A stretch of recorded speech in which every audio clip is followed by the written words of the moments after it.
Hello guys, this is your friend and we are back with a new fanfic.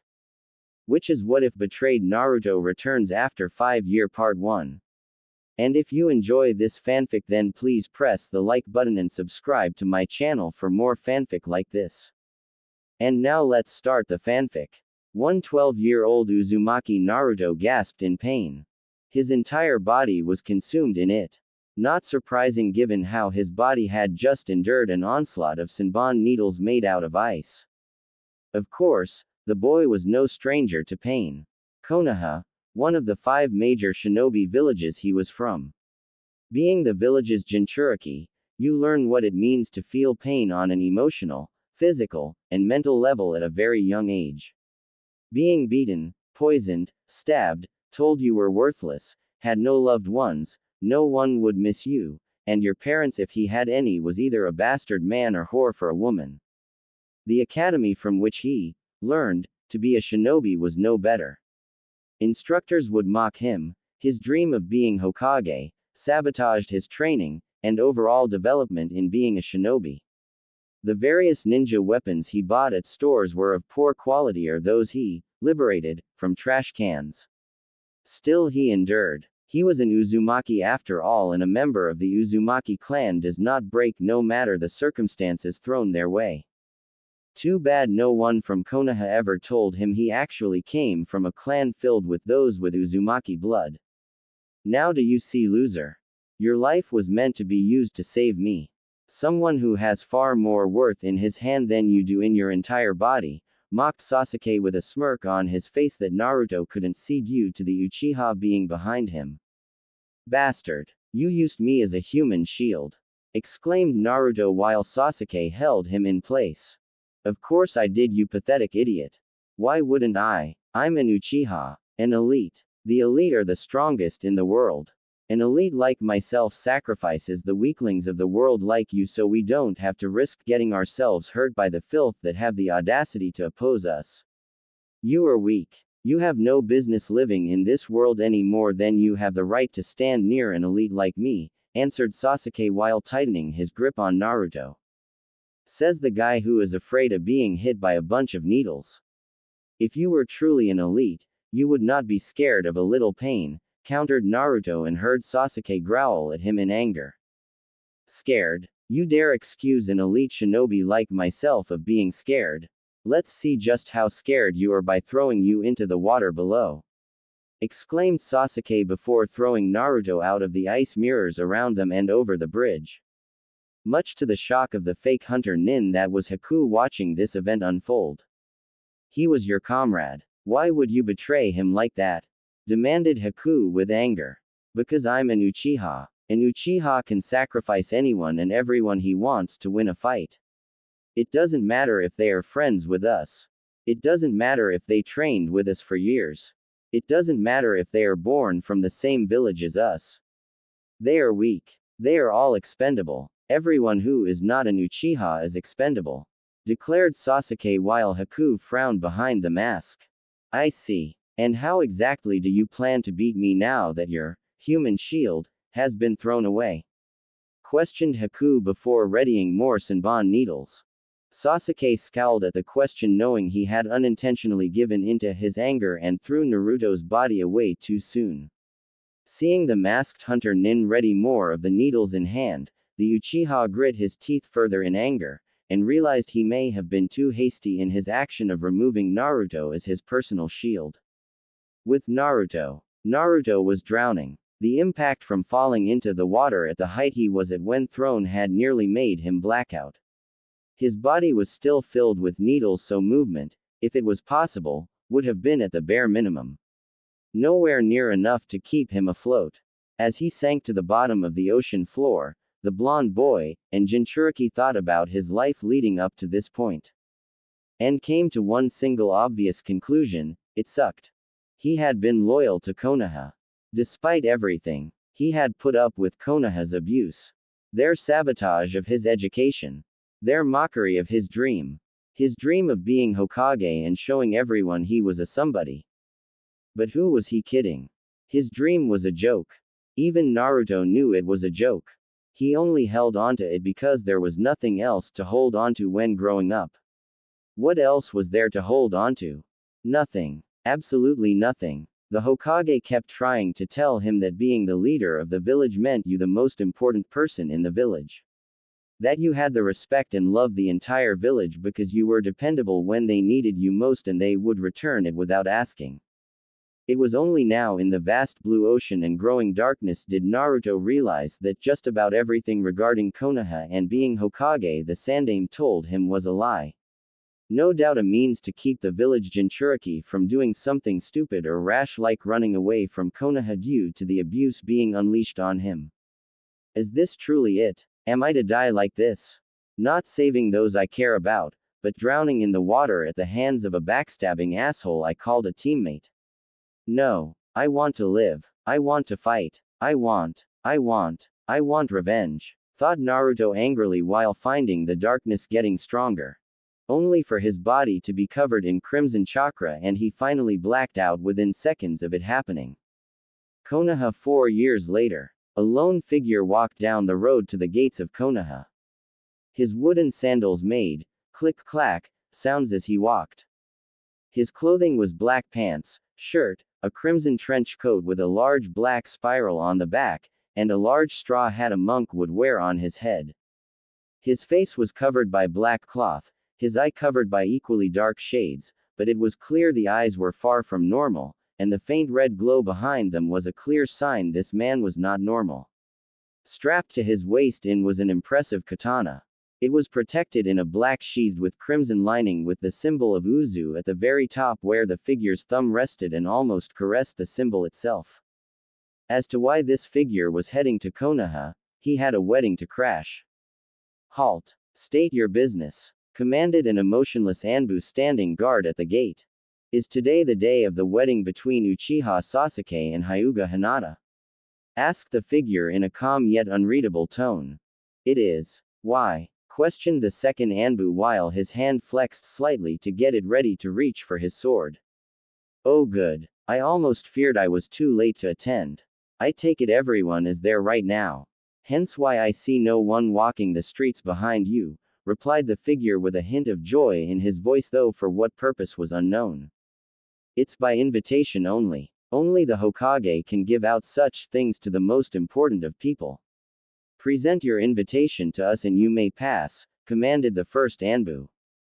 Ah yes. My invitation. Of course. Silly me. Here is my invitation right here, replied the figure softly while reaching into his shirt pocket for his invitation. 2 seconds later both of the Anbu fell over dead due to a single kunai each embedding themselves into their temples. No sooner did that happen, another pair of Anbu wearing the spiral symbol headbands swooped in, and removed the dead bodies from sight. The figure put his hand out of his pocket and continued walking as if what just occurred mere moments ago did not just happen. All the while, an army of shadows moved into Konoha, taking out the various shinobi guarding, and hiding in the shadows to protect certain parts of the village. The smirk hidden behind the cloth on this mysterious man's face was the only thing proving that all was going according to plan so far with his entrance into the village.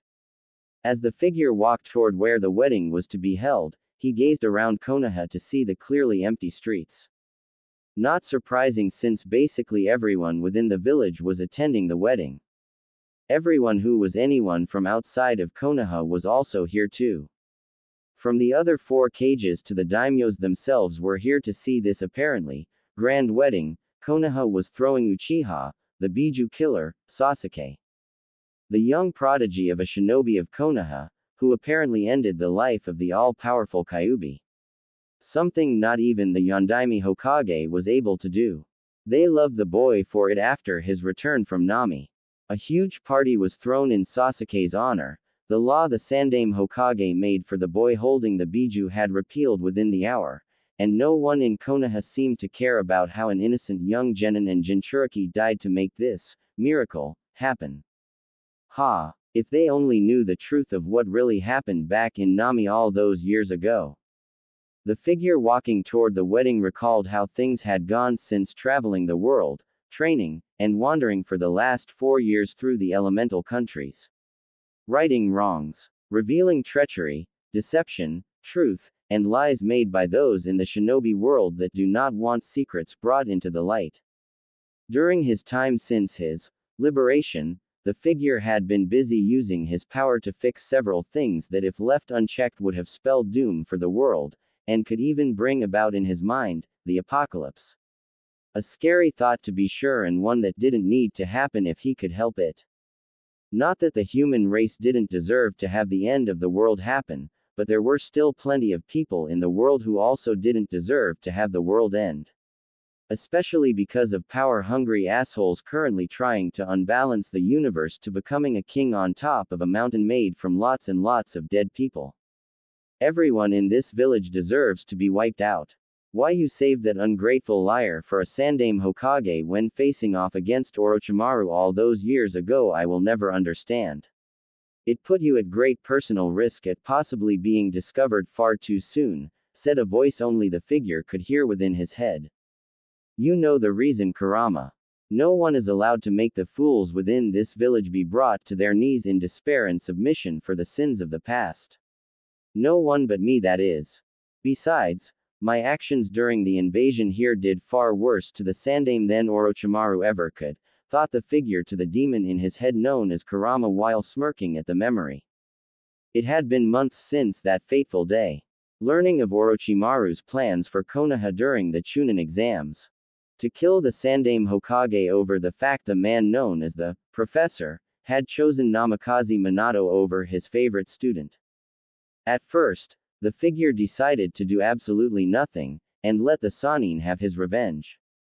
Let Konoha burn to the ground at the hands of the Sandaime's former student. Instant karma in a way due to the old man's inaction or inability to do what was right. Let one snake kill the other in hiding in monkey skin. However, that changed when the figure realized if he let the snake do this, it would ruin his own revenge against Konoha, and there were still some innocent people in the village who deserved mercy. A small minority of them, mind you, but the last thing the figure wanted was to be like the Sandaime Hokage in terms of letting the innocent suffer to make the guilty pay. All those days of training, planning, and preparing for the moment where he could get some measure of revenge, if only a prelude of the future that was to come, led to the day when Orochimaru struck. Of course, the figure had a few allies of his own, and they set about dismantling the Sannin's plan before the day of the invasion. It wasn't hard. The main force attacking Konoha was in fact Suna, who had been an ally of village in the past, but were now on a decline, and felt this attack would show the might of their village to bring it back to the glory of years past. On the day of the attack, Suna was nowhere to be found among the invaders, much to Orochimaru's shock and displeasure when his sound nin were taken apart. His ace in the hole that was Suna's Jinchuriki Sabaku no Gaara, who was supposed to be unstable, did not act like it on the day of the invasion, and was in fact much calmer than he had been since, ever. In fact, the red-haired boy had not only been calm during his fight with the hero, Uchiha Sasuke, but he trounced the brat for the majority of the fight, and was only stopped from killing the brat when Orochimaru signaled for the invasion to start.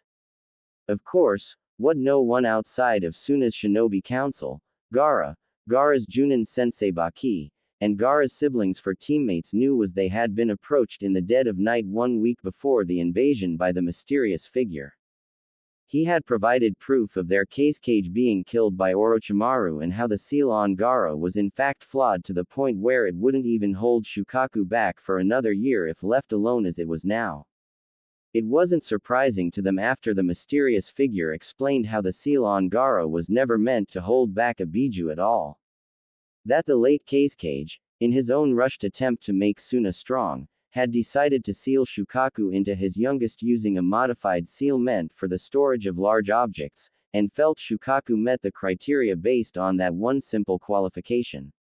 What the Kage or the one applying the seal failed to truly realize was Shukaku was not just a large object to be sealed, but a living, breathing entity, and one that would not stay silent if given the chance to be heard.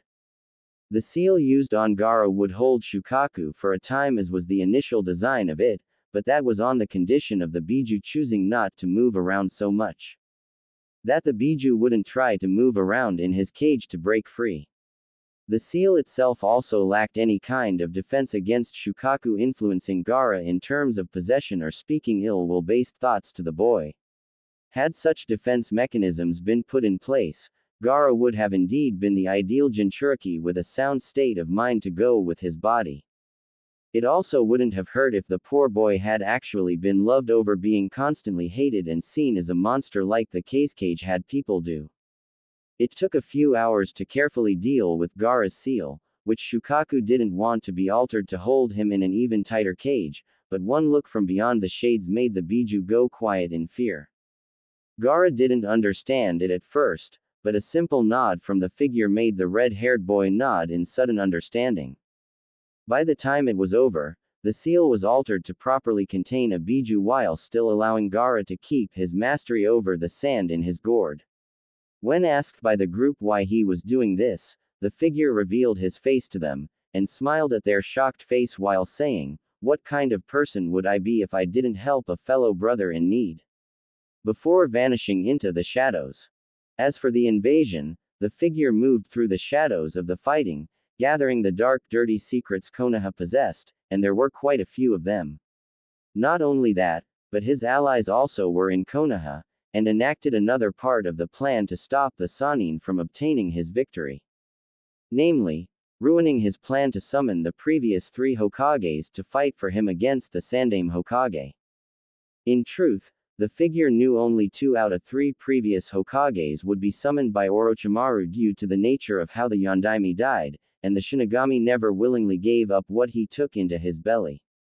As for the Shodaime and the Nadaime Hokage, they would have been summoned using the sacrifices Orochimaru had planned to use, had a sudden intricate design of seals where the fighting took place glowed, swarmed over the 2 objects, and set the coffins aflame in an ethereal golden fire. The next part was dealing with the Sannin's 4 bodyguards. Thanks to the intel that Suna had provided on the invasion plan, 3 of them were quickly killed off via seals underneath their feet exploding with the force of 10 explosive tags.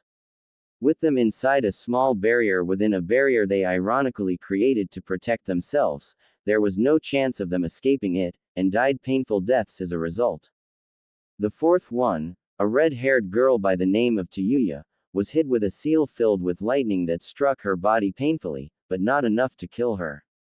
It just knocked her out for the time being.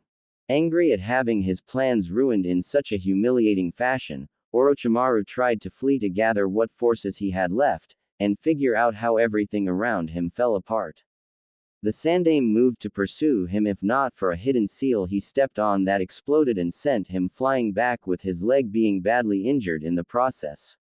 Given his old age and the injury itself, the man could no longer be Hokage, and would need to choose a successor. As for the Sannin, he had regrouped with Kabuto, and fled to Rice Country where one of his many bases were located throughout the world. But when they got there, the 2 were at a loss to see the place completely destroyed, and the cages holding experiments were empty. The lab area itself was destroyed, data lost, and the knowledge gained from years of work had now become unsalvageable. There were a few dead bodies lying around in various areas, namely the guards, and the mindless drones willing to die for their master. By the time Orochimaru and Kabuto had made their way to the heart of the base, it had been too late to realize a trap had been set, and the destruction was merely the bait to lure the 2 into it. If one were to see the destruction of the base from the outside, one would think it was an explosion worthy of Deidara, the mad bomber of Iwa himself. With the Sannin and his right-hand man now dead, the figure along with his allies moved on to other things for the next 4 years in moving through the shadows, getting stronger, and preparing for the confrontation that was to come. Word of the snake's death would soon spread through Jiraiya's spy network, which was something the figure wanted to happen, and send Konoha if not the entire elemental countries into a state of uncertain panic. To make all the cages, daimyos, even missing Nin, and just about anyone else in the shinobi world whisper to each other about who could have killed Orochimaru. As for Konoha itself, many were wondering what the hell was going on. Not with Zhu the invasion, but the how, the why, and who surrounding its failure. Orochimaru was a genius of almost unparalleled intellect, and any plan created usually came about being perfect down to the last detail. So how was it the man's plan blew up, in some cases quite literally, in his face, and caused it to fall apart the moment since the start when the signal was given? It left many of the higher-ups baffled, including the Sandaime and Nara Shikaku. They could only conclude that an outside force had gotten wind of the attack and decided to intervene to sabotage it. Though why this outside force didn't reveal themselves to get a much-deserved thanks was another mystery to them and made a few people nervous. Suna was being tight-lipped on the issue since they felt revealing they were part of the original plan would just make things worse in terms of straining the alliance they still had. Besides, they had far bigger, and more important things to do, like find a suitable cage if only a temporary one. Not only that, but the Wind Daimyo suddenly being assassinated shortly after, and a new one taking his place meant showing the feudal lord they were still worthy of funding. Fortunately, it seemed the new Wind Daimyo had more sense than his predecessor, and was sending more funds to Suna to bring them back to their former strength. And Suna wasn't the only one going through changes either. Kiri had ended the civil war caused by the Jinchuriki for a Mizukage. The rebellion that was led against him by one Terumi Mei had won with the help of the returning Momochi Zabuza and Haku. In fact, it was due to the additional aid of some very mysterious, yet powerful figures that helped fight against the Mizukage. They even made sure Yagura was defeated before he could even use the Biju inside of him. Though how that was the case was a mystery to many who saw the Jinchuriki of the Three Tails in such a subdued state.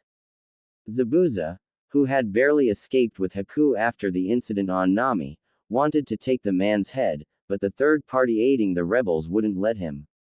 When asked why, the figures produced a book, a journal written by the Mizukage during his time ruling over Kiri, while one of the masked figures simply whispered, "Read it," to them before they vanished with Yagura in tow. Of course, upon reading it, everyone soon discovered the man they had been fighting, who also just so happened to be a Jinchuriki, and abused one as a child to boot, had been a puppet of another. Someone with the Sharingan eye, from what was learned in the man's journal, was controlling Yagura. Telling him to hate bloodline users, being cruel to everyone around him, and by nothing short of being a tyrant. When the influence from the eye that possessed Yagura was at its weakest, the man was able to write vague cryptic messages in them in the hopes this journal would one day be found, and reveal he was not the monster the history books would no doubt portray his actions. Some in Konoha first assumed it was Uchiha Itachi, who was the one responsible for such a thing, but that was shot down immediately by Jiraiya. He explained the Mizukage had been acting violent regarding bloodlines during his reign long before Itachi went rogue, so it wasn't him. The only conclusion the Sannin could give them was there was someone out there with a Sharingan at his or her command. Possibly someone similar to Kakashi with his eye, or maybe even another Uchiha who wasn't around when Itachi killed the rest of the clan. Needless to say, it made a few people among the higher-ups very nervous for reasons they would not dare disclose. In terms of choosing a successor, the now former Sandaime Hokage had nominated his second student Senju Tsunade for the position. Sadly, the woman was not in the village, and would have to be found by his third student Jiraiya. The man had been brought back earlier than expected by the elderly Hokage after hearing of Naruto's death, and it had made the Toad Sannin quite angry. Not at the loss of his godson per se, but rather the loss of Konoha's Jinchuriki, and weapon deterrent he was meant to train in the future. Not only that, but Jiraiya believed the boy was foretold to be the child of prophecy, and thus required his attention when the time was right. Only for the Uchiha brat to mess things up.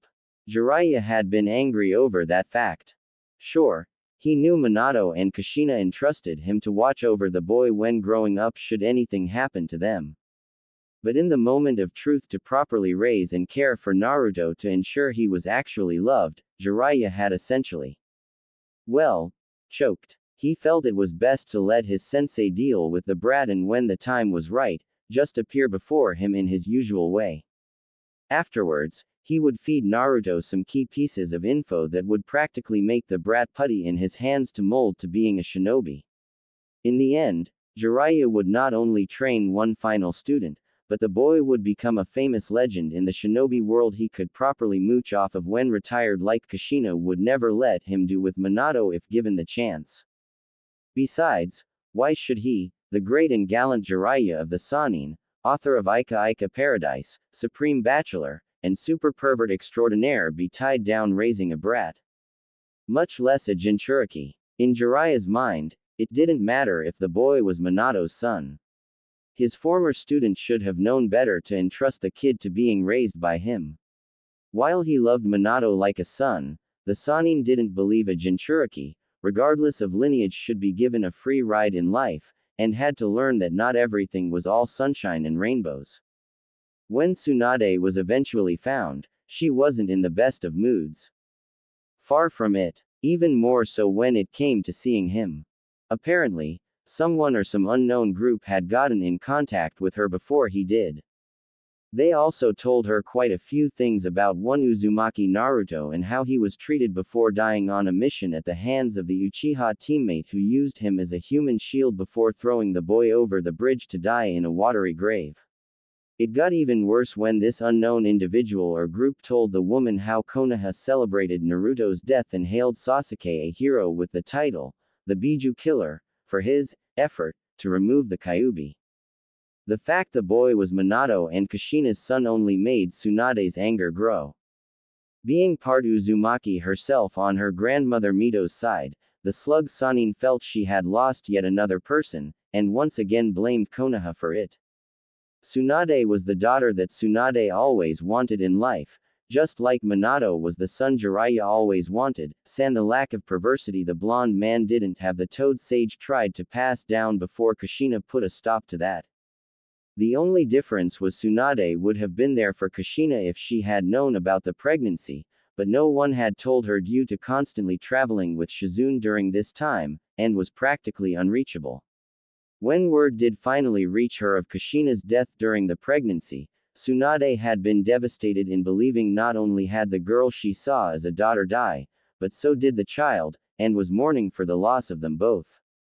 Only to find out that not only was the child alive, but became a Jinchuriki, was abused by the village, killed by a traitorous Uchiha, and neither her former sensei nor teammate did anything to stop it. Jiraiya himself had tried to play things as a grieving godfather and convince her to come back as the next Hokage to make things right, so this wouldn't happen again under her rule. But Tsunade had told him to fuck off and said if he didn't leave her sight within the next 2 minutes, she would literally beat him to death. Jiraiya had told her if she did that to him, it would make the woman a missing nin, and Shizune too by extension. He had played it off with him being humorous, but the veiled threat was clearly there in his eyes, and the man waited to see how Tsunade would handle it. And surprisingly, Tsunade reacted in a way he did not expect her to react. She punched him right out of the bar they were in, and followed up by kicking him quite literally out of the city they were in. When Jiraiya managed to recover and try to find Tsunade again, she was nowhere to be found, and even his spy network seemed unable to find her. When Jiraiya came back to deliver his report on the failed mission, his sensei had been less than pleased, and had no choice but to make Tsunade a missing nin. It had been a very devastating blow to the Sandame's ego and legacy knowing that he had yet another student become a missing nin. To make matters worse, the Fire Daimyo had also been present, and was not pleased to hear the Sandame's choice at being Hokage not only refused the title, but chose to betray Konoha over some past history he wasn't aware of. It was at this point in time, Danzo saw a rare moment to manipulate things further with his hidden Sharingan eye, and used its power to influence the daimyo to make him the new Hokage. Much to Hiruzen's and Jiraiya's horror along with the rest of the clan heads in the room when it happened. Homura and Kaharu had agreed to it instantly, seeing the one they sided with on many occasions over the years become Hokage, and a chance to make Konoha the military powerhouse they wanted for years. Since then, Konoha had been anything but a bright light in a rather dark shinobi world. Quite the opposite in fact. While other places shined with light, Konoha grew darker with each passing day, and Danzo causing more problems for the world than he would ever be willing to admit. In fact, the War Hawk would never admit his actions over the years had caused Konoha problems, and the increasing number of enemies with the number of high-level missions given to Konoha shinobi. That wasn't how he saw things. Sadly, as far as Danzo was concerned, everything not a part of Konoha was an enemy, his enemy to be more precise, of the village, and needed to be either destroyed or enslaved. Once he became Hokage officially, Danzo ordered Root be brought back officially, and that 1/3 of all clans with the most potential be sent to the Root program to be given proper conditioning to be the elite shinobi among the village. Naturally, the clan heads outright refused the order, saying they had seen what Root does to their clansmen, and would not allow more of them become emotionless like all the other Root shinobi that Danzo had under his command. Danzo countered such an act was an act of treason, but Shikaku reminded him that it was against Konoha's charter that clan heads must surrender so many of their members to an organization of Konoha. The Nara also reminded the new Hokage that it was also against the law, one of the few that even the Hokage himself could not change or break, since it stated clan members must volunteer willingly to join without any influence from outside forces. Naturally, it upset Danzo something fierce knowing there were laws in the village even he must yield to as Hokage despite his position. Regardless, the man made it his mission to make his ranks among Root swell with new recruits, and the most elite among them would be assigned to guard him. Not surprising when he got said recruits right from the orphanage or stole them from other places all throughout the elemental countries. It didn't matter if they were homeless or had families to call their own. In Danzo's eyes, if you were taken, then you belong to Root, and thus belong to him. As for his own position as Hokage, the man made it quite clear that his authority as Hokage was absolute when decisions were made for the good of Konoha, and the civilian council easily caved while the shinobi council were already behind him 100%. Indeed, though his replacement is just as pathetic, if not more so with the way he is running this village. Hashirama must be rolling over in his grave while Madara is no doubt laughing at him for how far it's fallen, commented Kurama while the figure he lived in just nodded slightly. Well, what did you expect, Kurama? The man has been making a lot of enemies left and right without even considering the idea that his actions would only doom the village in the future.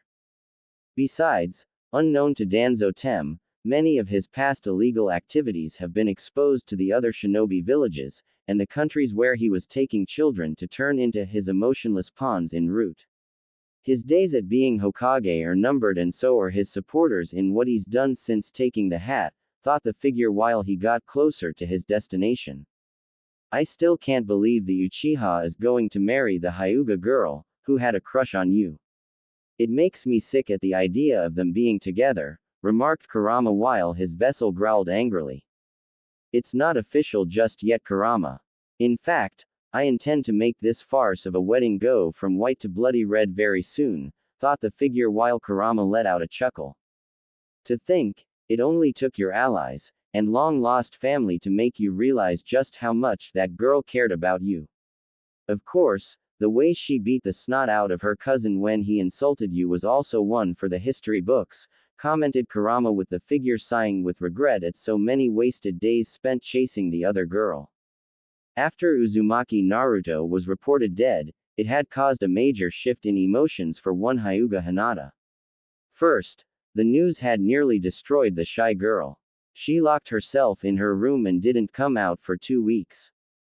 The poor girl would have stayed in there sooner had it not been for her sister, who unintentionally unleashed a fire in Hinata, and had no intention of going out anytime soon. How did Hanabi do this? By insulting Naruto's memory. With the dead boy's secret now out for the village to know, and some to twist to fit their point of views, Hanabi had no real problem insulting the boy like the elders often did. Besides, what was Hinata going to do? What was Hanabi's forever shy, timid, and ultimately spineless sister going to do to her younger sister she never won against in spars? The answer.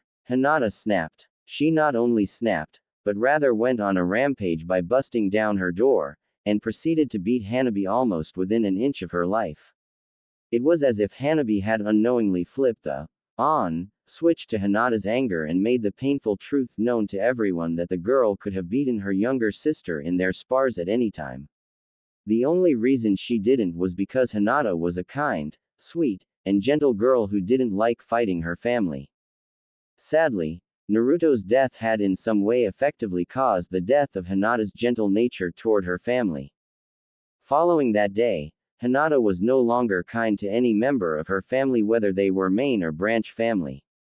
Why should she? The main family saw her as a weak little girl with no talent in gentle fist whatsoever. The branch family saw her in the same manner, but also because such a weak Hyuga heiress would be unable to free them all from the traditions of the Hyuga clan main family enslaving them. After Naruto died though, they saw a transformation in the girl from sweet and gentle to cold and ruthless to anyone who upset her. Neji learned that the hard way in the Chunin exam preliminaries. He didn't believe that Hinata had changed that much despite what he heard happened to Hanabi. The boy had been away on a mission at the time when Hinata had exploded in a fit of rage, so hearing it from another branch family member who witnessed the beating with fear made the prodigy skeptical. When it was his turn to fight Hinata in the preliminaries, the prodigy mocked Hinata, and her anger over everyone who was insulting her crushes memory. He even went to say that fate decreed Naruto was weak, and unworthy of living, much less being a ninja of Konoha. That Uzumaki Naruto was simply fated to die, a weak and pitiful excuse for a shinobi. In the end, Neji learned a very painful truth when fighting his cousin that day. Hyuga Hinata, when pissed off before a fight, was a monster in human skin. Neji had lasted for barely 5 minutes into the fight before Hinata had crushed him into the ground and left him barely conscious. To make matters worse, Hinata publicly used the cage bird seal on his head, and looked him dead in the eyes while doing it. After finally stopping before she caused any permanent damage, Hinata told Neji that her using the seal on his head could have been done at any time, and to not embrace fate like it was the answer to life's questions. Well, what did you expect? I was in a village where love was a foreign concept to me. I didn't know what the signs were of her liking me in such a way. My education wasn't what you call great, you know. Thought the figure, with Kurama nodding in agreement. Indeed. Though how this wedding came about baffles me. I thought this girl's father wanted a strong heiress to rule the clan in the future. Questioned Kurama while his vessel sighed again. He does. But Hinata has shown she is currently too strong to be controlled by anyone in the clan. Her own sister is afraid of her. It's why he helped arrange this marriage with the Uchiha in the belief that Tem would keep her in line, thought the figure while his mind went down a dark path to what he would do to the Uchiha if the asshole ever touched her. That fool for an Uchiha wouldn't last 10 seconds with her in any way. You have seen her from afar in secret and know for a fact the Hyuga vixen could beat the Uchiha easily in a fight. She most likely will kill him later today after they marry. Though why she doesn't fight this further stuns me. Not that it matters since the wedding is about to be crashed. Provided you do get there in time to protest the union, remarked Kurama, knowing his vessel was keeping a close eye on Konoha during the last 4 years and knew the progress Hinata had made in that time.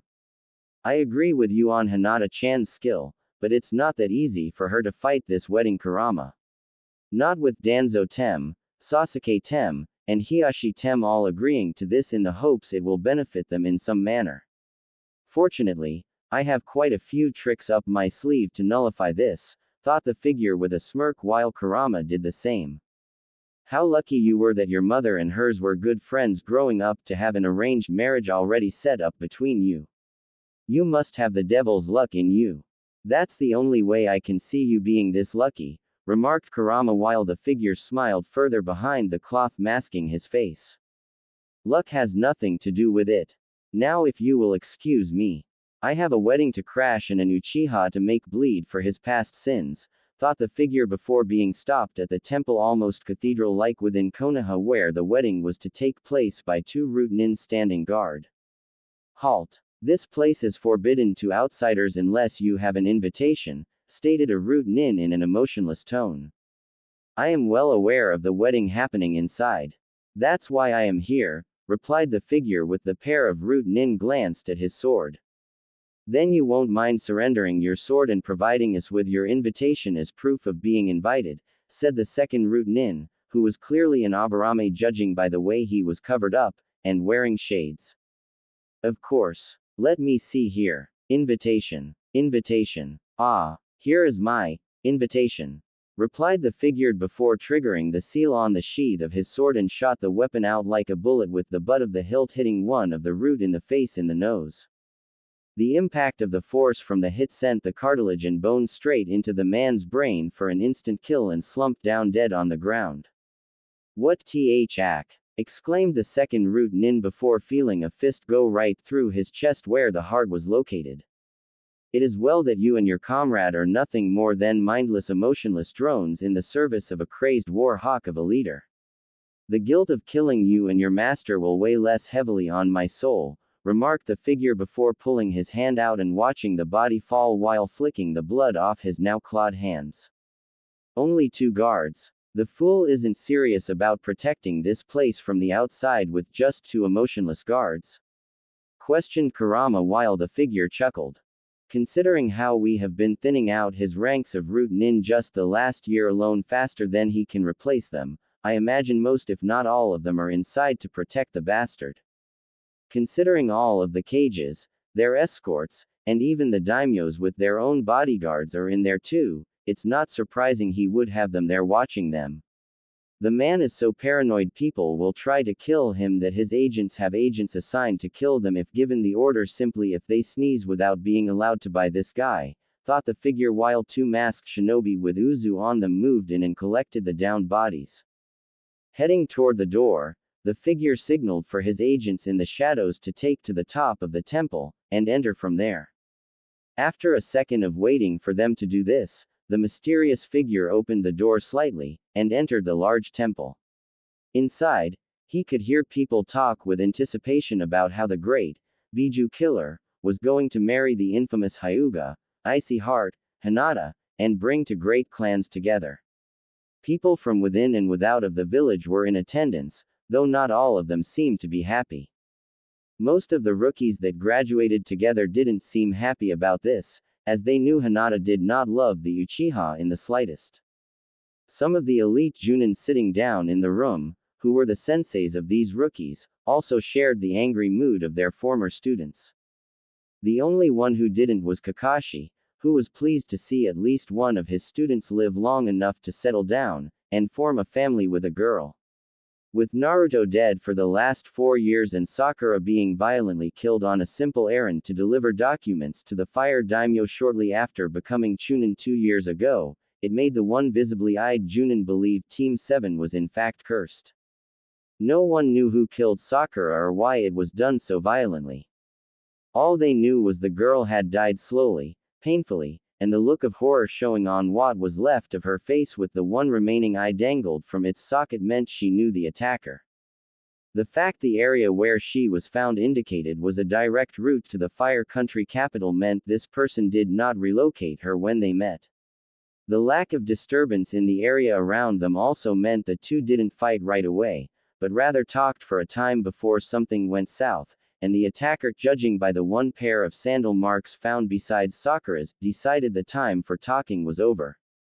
The blow had been hard on Kakashi, who had decided to train Sasuke even harder as the only remaining member of Team 7 left, and make the boy as strong as possible.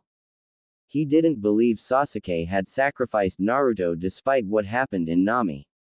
After Haku put the Uchiha in a fake death state, the fake hunter Nin had revealed just what the Uchiha had done before quickly taking Zabuza away before the Konoha Junin could kill him, and left Kakashi in a state of stupefaction until it was time to deal with Gado's army of thugs.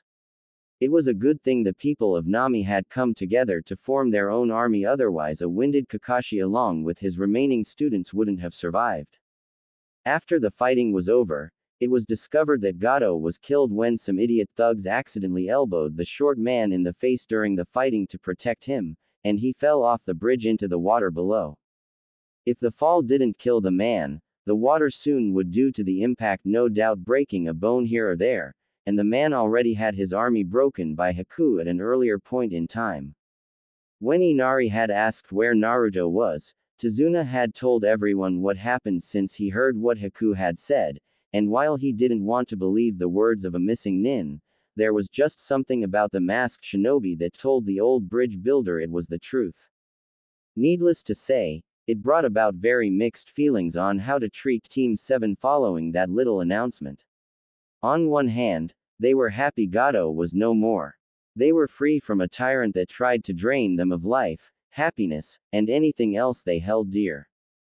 On the other hand, Uchiha Sasuke of Team 7 had betrayed his own teammate, their new hero, who had inspired them to rise up and fight Gato. To fight the tyrant and oppressor of their country. Not only that, but the pink-haired girl not only didn't believe it, but she was openly insulting Naruto for being a clumsy idiot, who she believed fell off the bridge after tripping on something. When Sasuke eventually regained consciousness, Kakashi had questioned him about it, and the Uchiha admitted to it with a smirk on his face like it was the best decision he had ever made. It didn't help that he said this with all the citizens of Nami hearing it. Kakashi had to take his 2 remaining students and flee the ever-growing mob of people upset that another hero had died for them at the hands of those the boy once trusted. It had caused a considerable amount of tension between Nami and Fire over the years, but nothing was ever truly resolved. Konoha refused to punish Sasuke and Nami refused to pay additional money owed for the mission jumping from C to A in rank, nor would they change the name of the bridge they had given it. The Uzumaki Naruto bridge was going to stay as it was come hell or high water in the minds of those in Nami.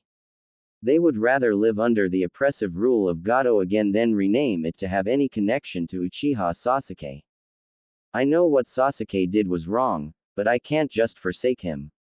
It would be like I have forsaken Obito and the eye he gave me, thought Kakashi while glancing around at the people here and saw Jiraiya sitting next to him looking increasingly nervous. Like the man had a really bad feeling about this. The only time Kakashi knew the man felt such a thing was the day he decided to peep on Tsunade in the hot springs before she caught and beat him literally within an inch of his life. I shouldn't be here. I should be out of Konoha and using my spy network to find out who killed off the Akatsuki, thought Jiraiya while feeling a sense of dread growing with each passing second. In the last 2 years, the Akatsuki had been running into one problem after the next, and all reports Jiraiya had gotten indicated it was mostly the work of just one man. A single figure with the mark of Uzu on the back of his trench coat and signifying he was in fact part of the long-thought extinct or shattered Uzumaki clan. From what was known of the mysterious person, he would hunt down members of the Akatsuki, and brutally murder them in plain sight in flash of crimson. Hence the name, Crimson Uzu, being the man's only form of identification thus far. The first to fall were Uchiha Itachi and Hoshigaki Kisame. They had been searching for the man or individuals who had been responsible for the death of Orochimaru. Having such a powerful person or people in the organization would have been a great boost to the group as a whole. Sadly, for the 2 members of the Akatsuki, Crimson Uzu was not in the mood to join the organization, and called them a bunch of power-hungry idiots who would turn on each other at the moment of truth if they ever did succeed in their plans. Kisame took that insult badly and moved to cut his now declared opponent down with his trust Samahata, but found that to be impossible due to the speed of his enemy, and the sword the enemy wielded. In his last moments of life, Kisame saw a sword like no other in the hands of his killer, and the power used in that single horizontal swing to kill him was a thing of beauty. The moment the sword left the sheath, Kisame saw his enemy's blade was crimson red in color, sparking with lightning, and actually created fire of all things when launched from the sheath in the process. This meant that when the blade cut right through the body, it automatically cauterized the flesh mere seconds after it was torn open. With his partner dead, Itachi felt his chances of winning his own fight to be uncertain, and moved to flee to report his findings to Pain. He would have succeeded if not for the fact he found himself unable to move before the thought occurred to him to move. How was this possible? The man had his feet up to his legs wrapped in chakra chains before they went to his arms and neck, with the pointy tip of the chains going into the man's eyes straight to the brain. And that was all before Crimson Uzu had violently ripped apart Itachi's body from the waist on up. The only remains sent back to Konoha was a dried up hand, some hair, and single vial of blood with just enough to do one DNA scan to see if it was the Uchiha. Naturally, it pissed off Sasuke something fierce at having his one ambition denied, and he decided to have this one done now instead. Of course, Sasuke easily chose Hinata for this take, not only because she was strong, as she was much stronger than his fangirls, or any other female around their age, but because Hinata loved and still loved Naruto more than anything. He wanted to stick it to Naruto from beyond the grave even further by marrying and having kids with possibly the only girl in Konoha that loved the pathetic idiot. The second pair of Akatsuki to fall were Deidara and Sasori. They had been charged with getting Gaara for the sealing of his Biju into the statue and had attacked Suna, only for them to be ambushed not just by Crimson Uzu, but others wearing the symbol of Uzu on their headbands. This helped spark rumors of Uzu and the Uzumaki clan itself being very much alive, though no one from either Jiraiya's spy network or from Danzo's route could confirm this. The third pair of the Akatsuki to suddenly fall only a mere 2 weeks later were, to the surprise of many, the infamous zombie brothers, Kakuzu, formerly from Taki, and the Jashin priest Hidan. Out of all the members of the Akatsuki, those two were said to be the closest one could get to being immortal, with one having 5 hearts, and the other having made some deal with a deity to live forever in exchange for offering violent sacrifices in the form of people on a near daily basis. After that, the only remain members were Pain, Conan, Zetsu, and of course, Toby. It had bothered Jiraiya considerably when he heard about how AIM had suddenly been destroyed, leaving just a massive crater where the village once stood. He had heard some rumors about the leader there possessing a powerful dojutsu and wondered if one or more of the orphans he trained in AIM for a time had been alive.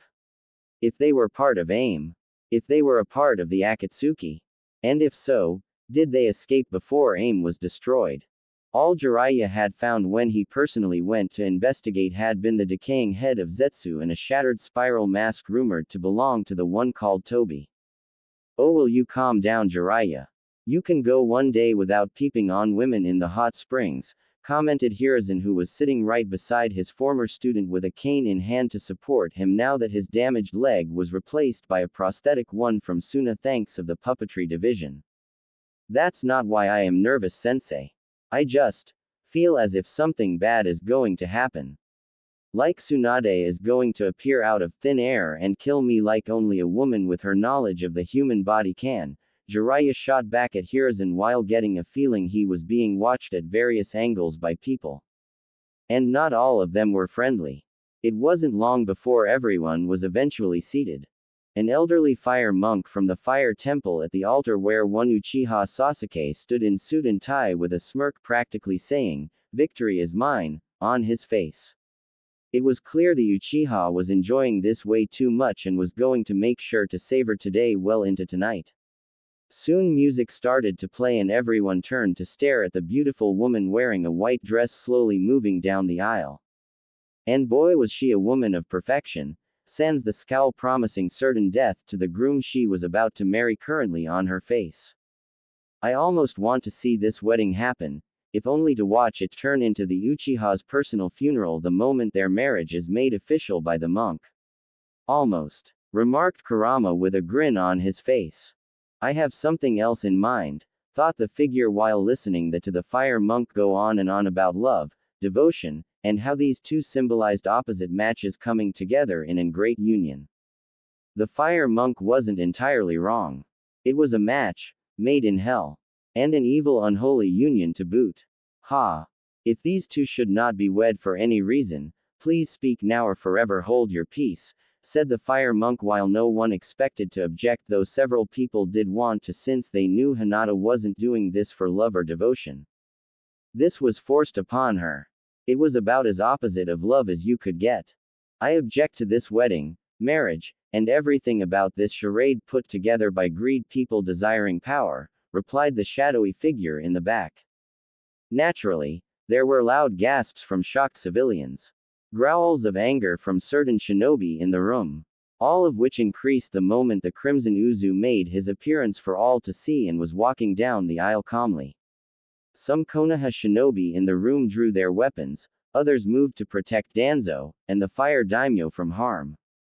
Who are you to deny me what is mine? Who are you to deny me? Uchiha Sasuke, the Biju killer and future Hokage of Konoha, demanded Sasuke while a light chuckle left the form of Crimson Uzu as if the Uchiha had just told a joke. Biju killer. You. What Biju did you kill exactly? You didn't kill the 1 tails, or 2, or 3, or 4 through 6, and certainly not 7 nor 8, remarked Crimson Uzu while Sasuke smirked. You forgot about the 9th. The Kyuubi. I killed it and its weak jailer. I am the greatest Uchiha since Madara and I did what no one has ever done before in the history of the ninja world. I killed the mightiest of the Biju, exclaimed Sasuke while his eyes were now in the form of the Sharingan and spinning wildly. I see. I can understand where you're coming from with such bragging rights. Such a feat would indeed make you the greatest of all the shinobi in the world. If it would be true, said Crimson Uzu with Sasuke looking livid and his supporters also looking quite angry at having the Uchiha being called a liar. It is true. I killed them both. I used that weakling Naruto as a shield against the enemy's projectiles in Nami and threw him off the bridge afterwards so he died a watery death. He should have been honored to help preserve my life. After all, he was nothing.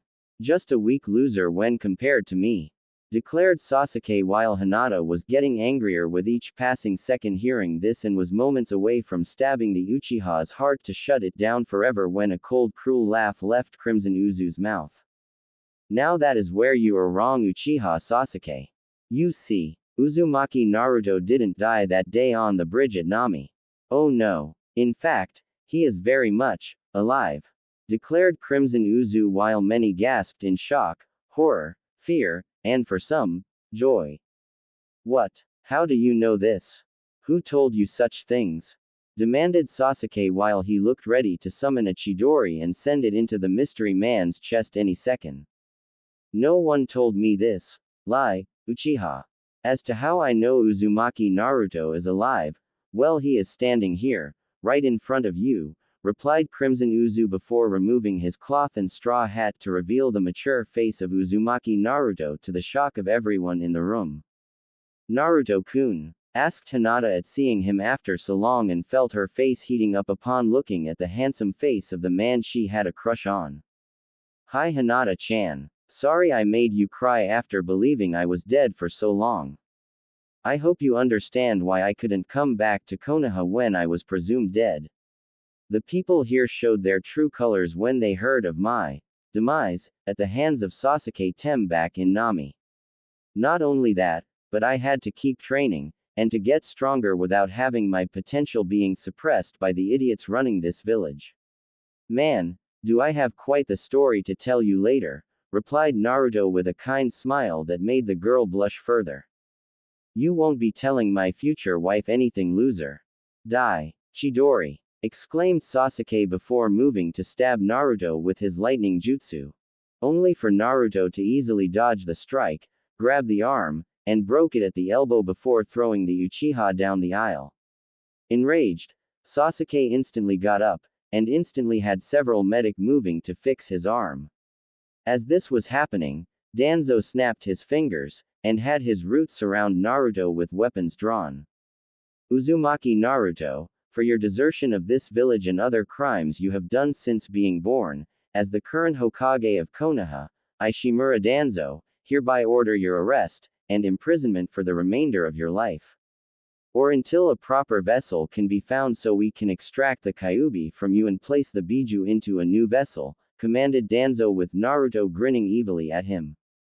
Really? You want to play that card, Danzo? I have enough dirt on you to start a one-sided shinobi war, remarked Naruto while Danzo frowned at him. You have nothing on me, boy. Even if you did, I have full immunity from such things the moment I became Hokage, replied Danzo with Naruto laughing at him. Not when you keep doing it after becoming Hokage. Besides, you only got that position using that Sharingan eye you have hidden away behind those bandages. Not to mention the Sharingan eyes you harvested from the Uchiha clan following their failed rebellion and grafted to the arm filled with Senju Hashirama's DNA. Orochimaru's own notes on the subject when I raided his base holding the documents were very precise, countered Naruto and saw Sasuke looking from him to Danzo in shock. What do you mean he took the eyes from my clan? What failed rebellion? My clan was massacred by Itachi to test his power, exclaimed Sasuke while Naruto kept on smirking. You mean he didn't tell you? Ha, that's rich. After all these years of being loyal to this village, the truth about your clan planning a coup was still kept from you.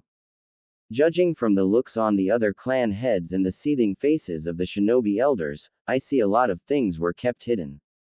Not surprising, since those who knew of the coup also were the ones who gave the order to Itachi to kill his clan to prevent the coup from weakening Konoha in what they feared would be a civil war, answered Naruto with Sasuke looking at Danzo with rage in his eyes. And the part about harvesting my clan's eyes? Demanded Sasuke while Danzo glaring at Naruto. Silence him, ordered Danzo to his root nin. Only for 3 of them to fall down dead by Hinata's hands via gentle fist hitting vital areas of the body. The other 3 lost their heads with a single swing of Naruto's sword blazing with fire coming into existence. It can't be. The legendary Uzumaki clan blade thought lost during the fall of Uzu. The legendary Crimson Murasama, thought Jiraiya in fear since he knew from past history books with the Uzumaki clan in them that only an Uzumaki clan head could wield such a sword. And sword chose who was worthy. Not the other way around. Sorry, but I don't like being interrupted when I am telling certain people a painful truth that needs to be told. Now where was I? Oh yes. The harvesting of the Sharingan eyes from Sasuke Tem's backstabbing clan. After Itachi carried out the order to kill everyone in his clan, except for the emo currently seething in anger over here, Danzo had his root agent swoop in to take the eyes out of all the corpses while they were still fresh. Why? Because Danzo theorized that in using the Sharingan, mixed with the Mokuton of the Senju DNA of Hashirama, he could effectively use powers taboo even to the Uchiha, and even control a Biju or a Jinchuriki should one ever cross his path. Namely me, replied Naruto while seeing Danzo tighten his grip on the cane he was holding. Naruto, stop this. You go too far, protested Hiruzen while Naruto's smirk left him and turned into a scowl with the coldness being aimed at the former Hokage. Do not speak to me about going too far, old man. You are no better than Danzo and no less guilty. Of course, what would one expect from the man who betrayed the Uzumaki clan, and left them to die at the hands of their enemies in the Second Shinobi War, said Naruto angrily while Hiruzen began to sweat a little at his words. I don't know what you are talking about, Naruto, countered Hiruzen while Naruto's face became even colder. Do you think long and hard about that answer, you son of a bitch? Would I really make that accusation unless I knew without question your involvement in such a betrayal? Of Konoha selling out my clan when they needed its aid the one time out of countless others in the Second Shinobi War. The Uzumaki clan saved Konoha from being destroyed well over 100 times in the one instant where we asked for aid. You did nothing. No aid. No reinforcements. In fact, the only way that Uzu and the Uzumaki clan could have fallen was if the invading force had inside help from someone who knew the defenses well. The only people who could have done that were you, the shinobi elders, Danzo, Orochimaru, and of course, you Ero Sennin, replied Naruto while glaring at the frightened Sannin. Me? What do you mean? Asked Jiraiya while feeling that moment of dread growing with each passing second. You were in Uzu the day my mother was to leave it for Konoha. You asked for a tour of the island to inspect the Fuinjutsu there for research purposes and expand your own in the hopes of adding something similar to Konoha's walls. But in truth, you disabled quite a few of them, and left with my mother for Konoha just days prior to the attack on Uzu, answered Naruto while Jiraiya began to sweat heavily now. How does he know that? There is no way he could know that. No one from Uzu is alive today to tell him that. Thought Jiraiya, since the Sandaime had ordered him to not only get Kushina for the transferring of Kyuubi, but to ensure Uzu lost key defenses for when the enemy attacked. Come now, Jiraiya. Just because Uzu fell didn't mean the Uzumaki clan fell with it. You should know better than to assume my clan would simply die out so easily after Konoha's betrayal, replied Naruto before he snapped his fingers, and out of the shadows came a small army of Uzu shinobi.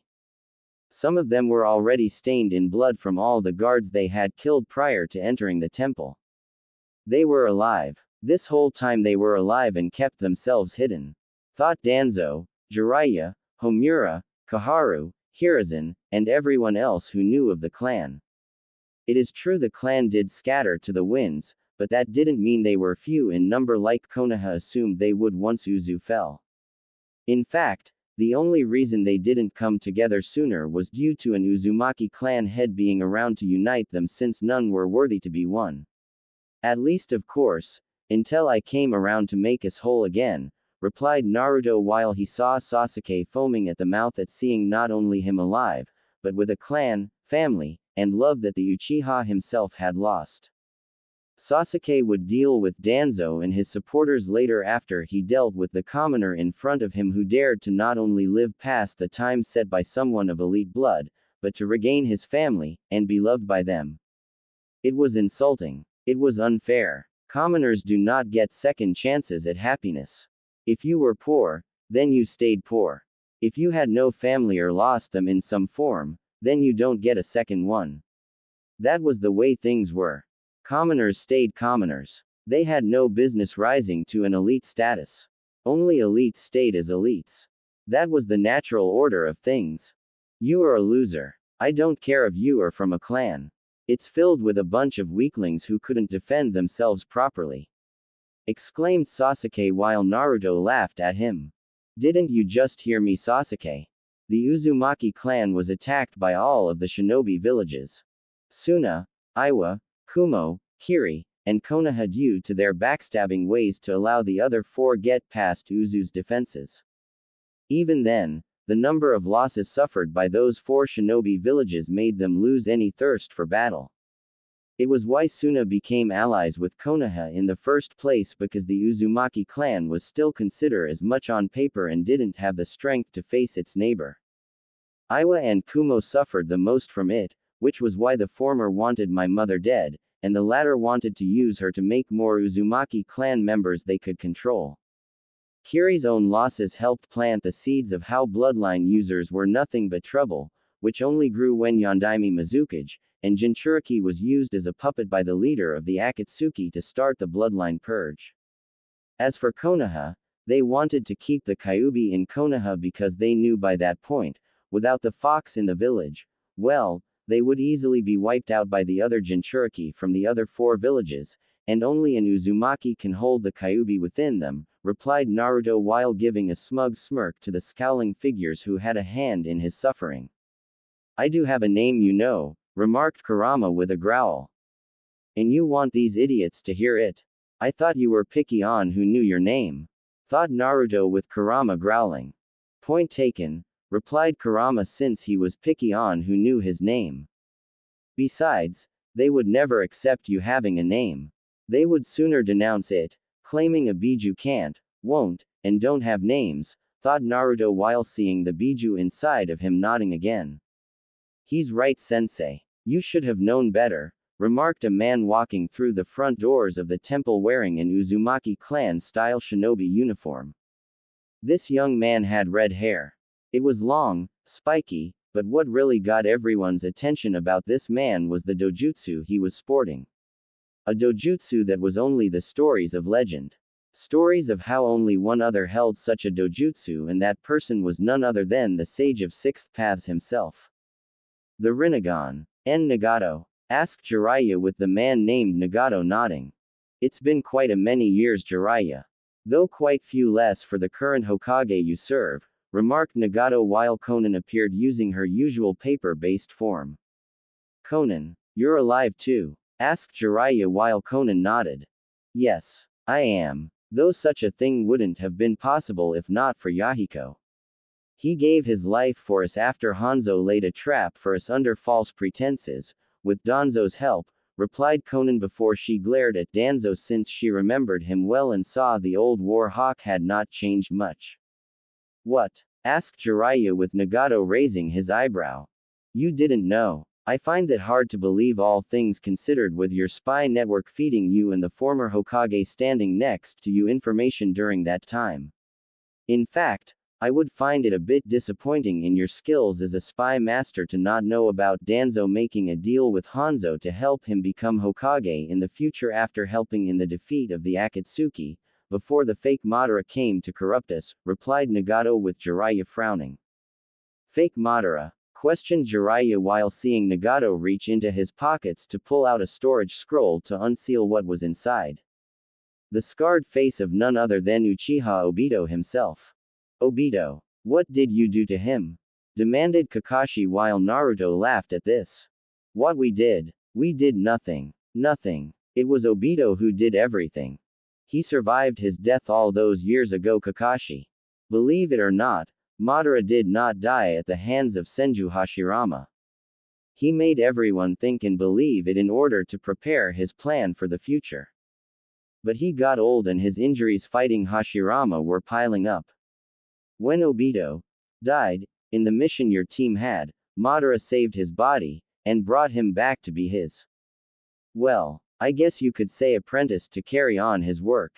After Madara did die, Obito was strong enough at the time, and went out into the world to find you. To find Rin. Let them know he was alive. He planned to come back to Konoha to tell them what happened and hoped to be welcomed with open arms. The only problem with that was when he finally found you and Rin, he saw you had driven your prized assassination jutsu through her chest, replied Naruto since he made sure to disable Obito's powers before he made the Uchiha confess everything since Madara saved his life. He saw that? Asked Kakashi in horror since he didn't want to do it, but had no choice in the matter. Rin had been turned into a Jinchuriki with an unstable seal. He had no choice, but to kill her in order to save Konoha. Yes he did. Your former teammate went psycho because of it. He realized the only way to see Rin again was under a powerful genjutsu his Sharingan has with the Tsukuyomi, but on grander scale. Using the 9 Biju sealed into one entity that was the Jubi, which the Sage of Sixth Paths once fought, he would possess the beast, its power, and use the genjutsu on the moon to create the infinite Tsukuyomi, so everyone would be affected by it. With him in control, everything would be as he wanted it, and Obito would have his precious Rin back. Even if the girl herself was just a fake illusion formed from his own mind, answered Naruto while Kakashi had no idea that would happen thanks to his actions. I made Obito go insane. Thought Kakashi in horror at the realization. So the man set things into motion. First, he made the Mizukage, and Jinchuriki Yagura become his puppet before ordering the man to have a bloodline purge. Of course, he did need some form of justification for the move, or else the Mizukage's actions would look weird to people both inside and outside of Kiri. Hence why he influenced the Kagaya clan with his Sharingan to make them give into their bloodlust. After attacking Kiri, the people within the village would support such a move made by the Mizukage. At the same time, Obito knew the people with bloodlines would either die, flee, or fight back against Yagura. The latter of the three would further weaken Kiri further in the process when it was over, so no one with bloodlines there could oppose the Sharingan or possible oppose him. Since Kiri turned Rin into an unstable Jinchuriki, he felt it was only fitting to use it against them. I imagine he took their actions against her personally. Though your actions didn't help much either, replied Naruto coldly at the end. I didn't want to kill Rin. She was my teammate. My friend. You said it yourself. She had become a Jinchuriki of the three tails and her seal used was unstable. It was the only way to save Konoha. To save her, said Kakashi while whispering the last part. Don't feed me that crap, Kakashi. Konoha had 3 skilled seal masters at the time of the incident. Ero Sennin, my father, and my mother. Either one of them could have fixed the seal to prevent her from being turned into a ticking time bomb.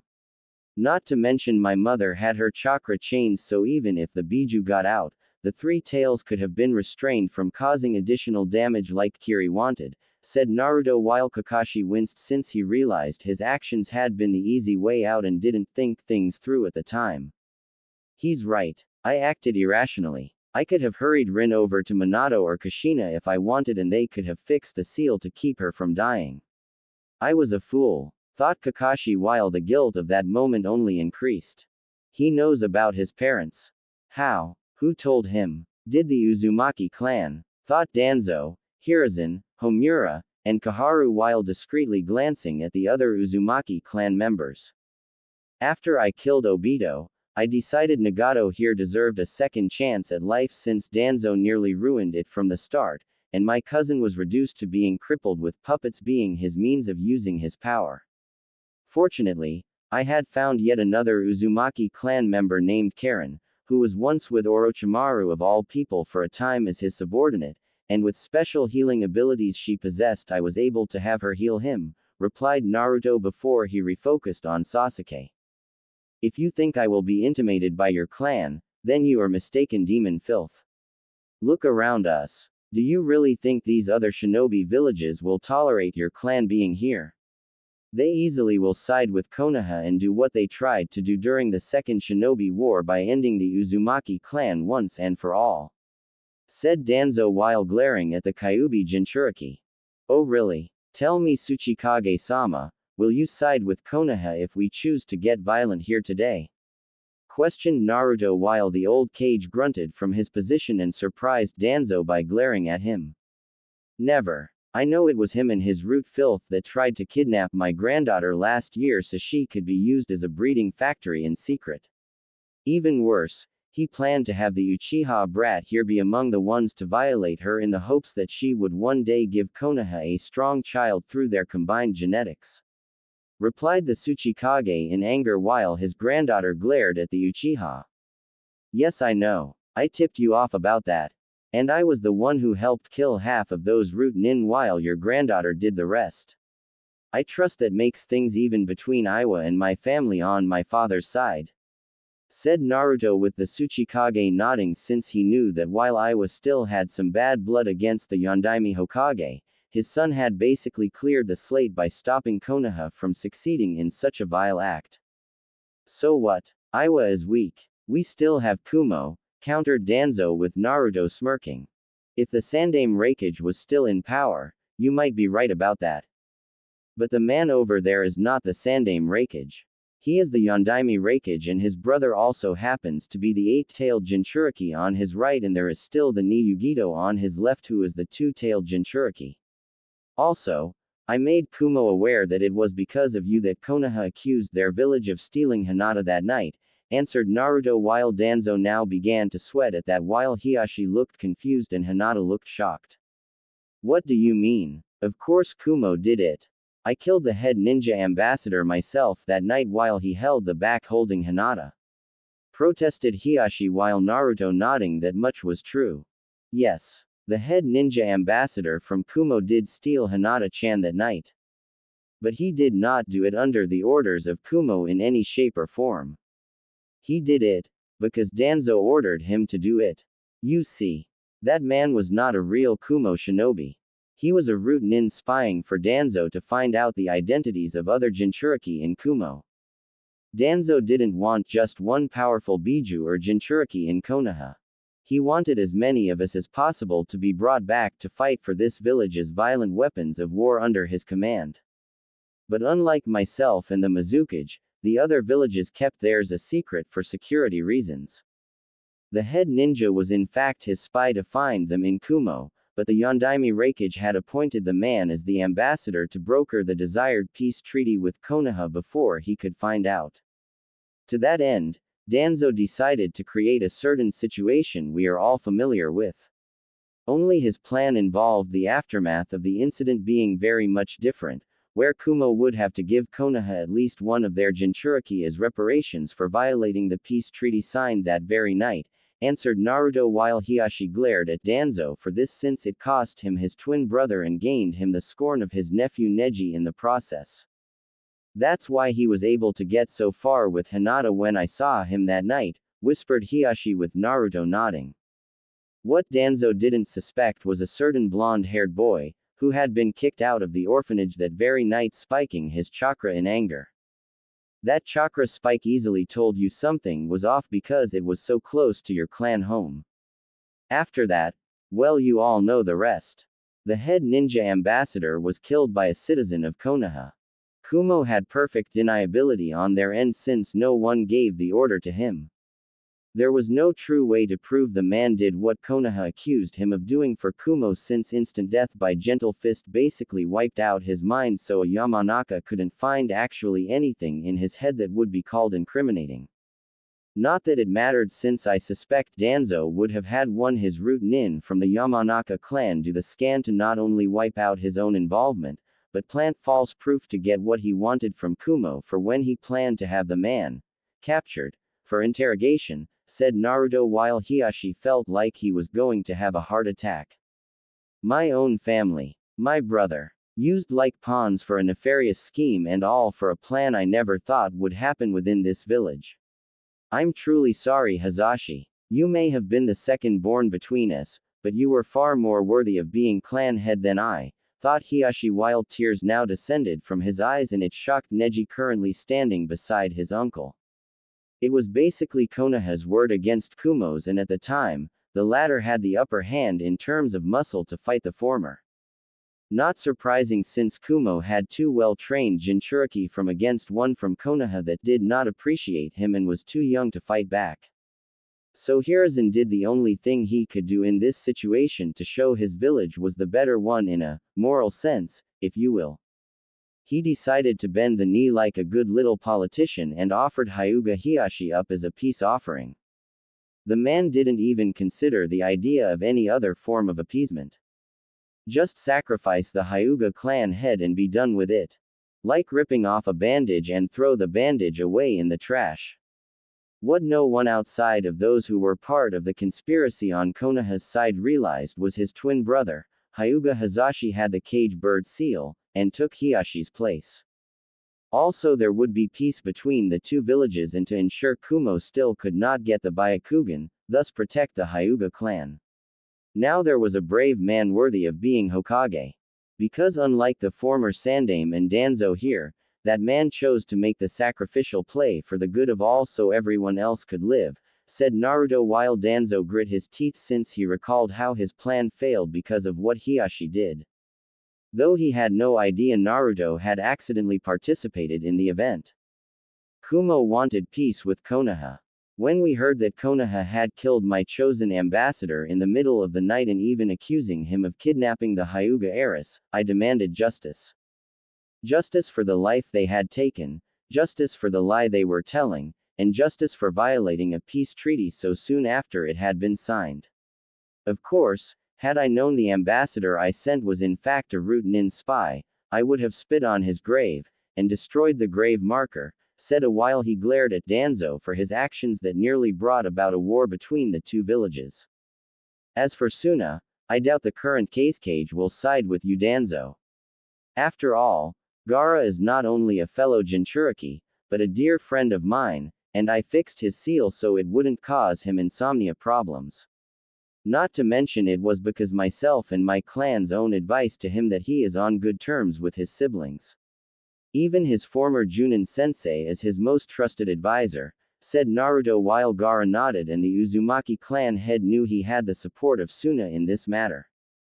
This can't be happening, thought Danzo while wondering why there weren't more of his root coming out of the shadows to protect him. Kiri won't fight for you here either because of what one member of the Uchiha clan did to their previous Mizukage and the fact you exploited those with bloodlines running away from the civil war. How you captured so many refugees, taking them underneath Konoha to be conditioned as root nins or for breeding purposes. You even provided intel to one side or the other to keep the civil war in Kiri from ending too soon. Danzo, added Naruto while smirking at the current look on Danzo's face, telling him that the old war hawk was no doubt thinking. No doubt wondering where his precious root nin in the shadows were and why they weren't here to help him. Damn it, how does he know this? And where are my root? Thought Danzo while he glanced at the shadows for his forces. And found nothing. Where were they? If you think I would fight for such an ugly man like you, Danzo, then your eyesight has clearly aged with the rest of your body, remarked Harumi May while her eyes gleamed with bloodlust at the old war hawk. See, Danzo, you are alone. You have nothing. No one will save you now, remarked Naruto in cold tone. You forget, boy, that I am the Hokage, and as such I command every ninja in this village whether they like it or not. I outnumber you with my forces in this room regardless if the cages here don't fight for me, remarked Danzo while Naruto chuckled at his choice of words in saying the other cages would fight for him and not beside him in this matter. Ah yes. Now on to the fact that your root nin who were hiding in the shadows of this place have not shown up to come to your defense. What many in this room don't know, is that Danzo had an army of root nin hidden in the shadows of this place. Also he could give the order to massacre every important person not from Konoha once the wedding was over. All in the name of the greater good, when in fact, it would just be for Danzo's benefit. To use the ensuing chaos of all four villages being leaderless so he could order his forces to take out the other shinobi villages. Also he could claim the spoils of war for himself. Not Konoha. Himself. So he could write the history books of Konoha with their blood and call himself the greatest Hokage ever due to his schemes ending the other four major shinobi villages. Something I made sure each cage here with the exception of Danzo, for obvious reasons, were aware of before coming here, explained Naruto while Danzo's face went as pale as Orochimaru's at being caught with his secret plot exposed.